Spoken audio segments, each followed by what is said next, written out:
శ్యామ్ గారు కూడా సింగర్ కూడా ఫోన్ లైన్లో ఉన్నారు. విఠల్ గారు, 11 సంవత్సరాల తర్వాత కూడా ఎందుకు వస్తున్నా ఇంకా?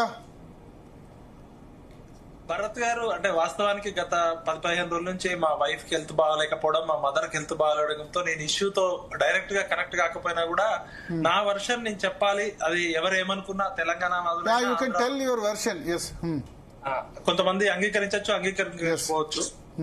ఇప్పుడు ఈ క్షణం భరత్ గారితో విఠల్ మాట్లాడుతున్న ఈ క్షణంలో బాలసుబ్రహ్మణ్యం గారి పాట తెలుగు వారు ప్రపంచ దేశాల్లో ఎక్కడున్నా కూడా మనం అన్నం తినడము, పడుకోవడము, నిద్రపోవడము ఎట్లా భాగమో బాలసుబ్రహ్మణ్యం గారి పాట వినడం అనేది చాలా మంది జీవితంలో ఒక భాగమైంది.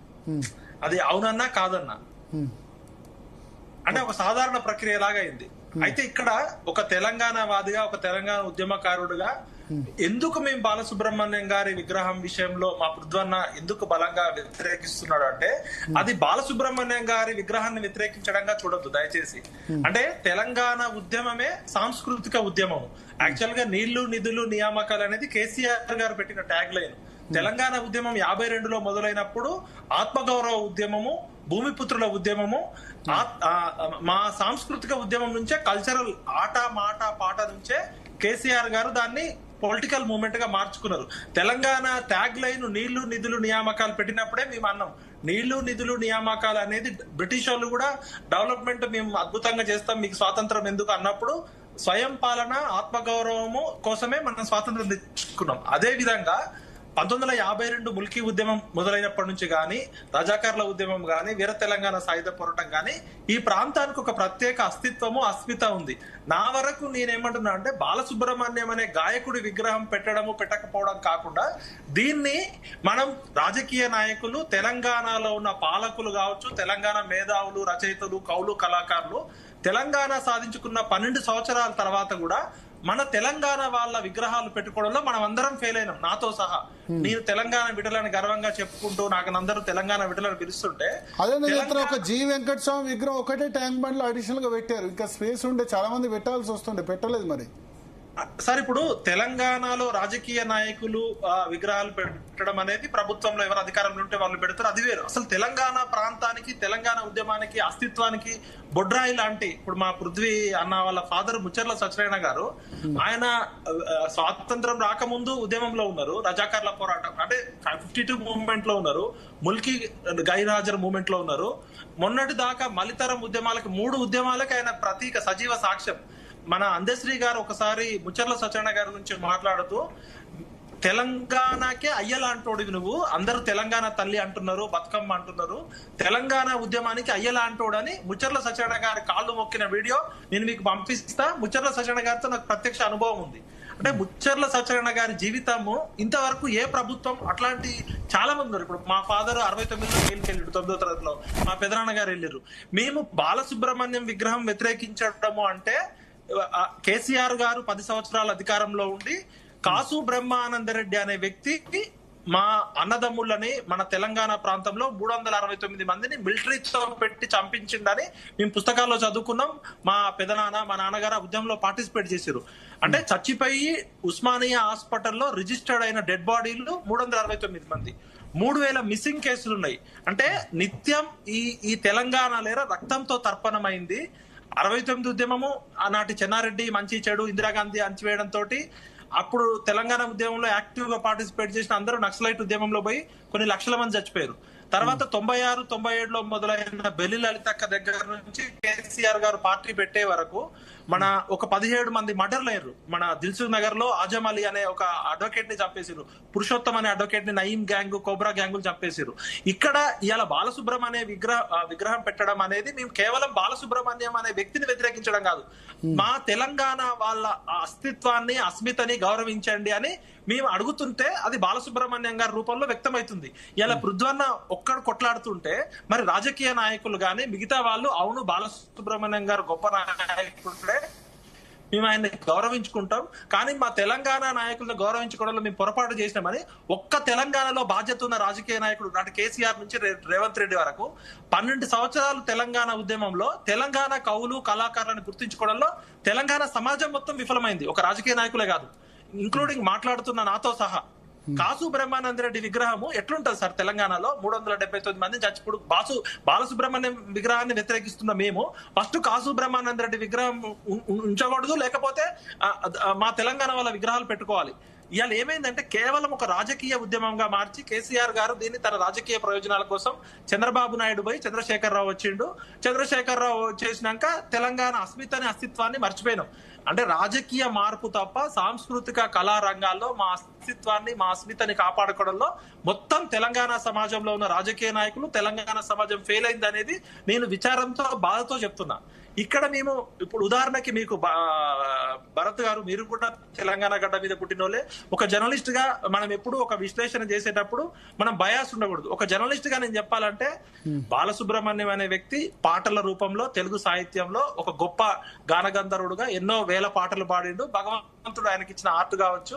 ఆయనని అగౌరవపరచడం మా ఉద్దేశం కాదు. కానీ శంకర్ జయకిషన్ వంటి తెలంగాణ ప్రాంత మ్యూజిక్ డైరెక్టర్ ను రాజ్ కపూర్ ఇతర బాలీవుడ్ గుర్తించినంతగా ఈ ఆంధ్ర కళామ తల్లి బిడ్డలు ఎందుకు గుర్తింపవలేదు?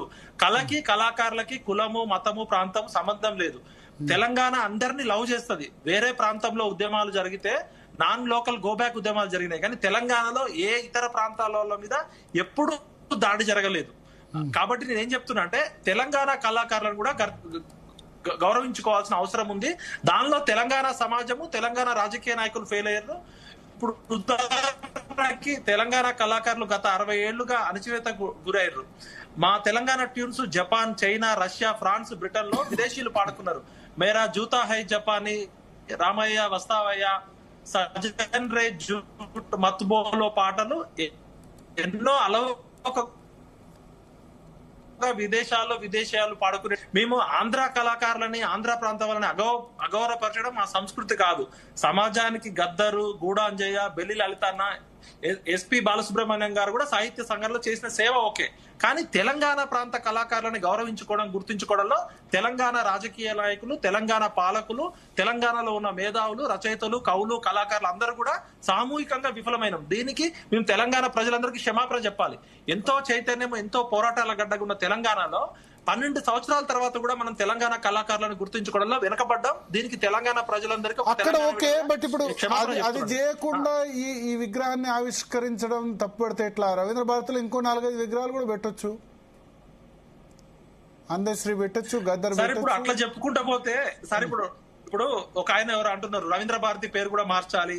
రవీంద్ర భారతి అంటే ఇప్పుడు మన రవీంద్రనాథ్ ఠాగూర్ నోబెల్ బహుమతి గ్రహీత. ఇప్పుడు మనం ఏంటంటే లాల్ బహదూర్ స్టేడియం పెట్టాము, ఎల్బీ స్టేడియం పెట్టాము. మా బాధని ఆ రూపంలో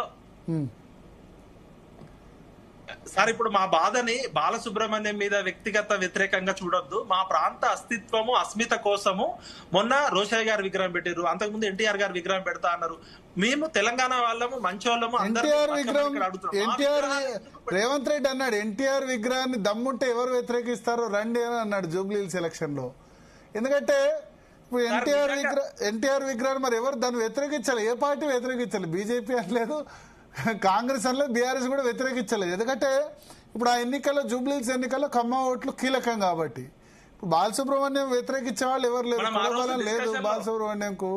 కాబట్టి అంటారు ఇప్పుడు దీన్ని సమర్థించే వాళ్ళు ఇవాళ రేవంత్ రెడ్డి రాలే కదా. అల్టిమేట్ గా మీ ప్రెజర్ దళకి రేవంత్ రెడ్డి రాలేదు, అటెండ్ కాలేదు. రెండు విషయాలు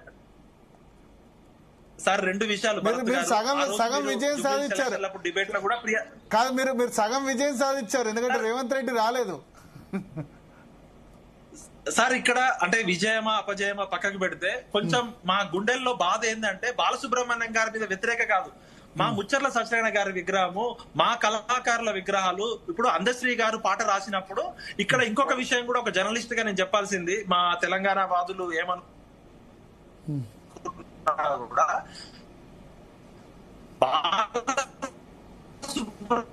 సుబ్రహ్మణ్యం గారు కలిసి ఉంటే కలదు సుఖం అని పాట పాడి ఉండొచ్చు. ఆయనకి ఇష్టం లేకపోతే పాట పాడకపోవచ్చు. అక్కడ విషయము మాకు తెలంగాణ కావాలని కోరే హక్కు ఎట్లుందో బాలసుబ్రహ్మణ్యం గారు ఆ పాట పాడననే హక్కు కూడా ఆయనకు ఉండొచ్చు.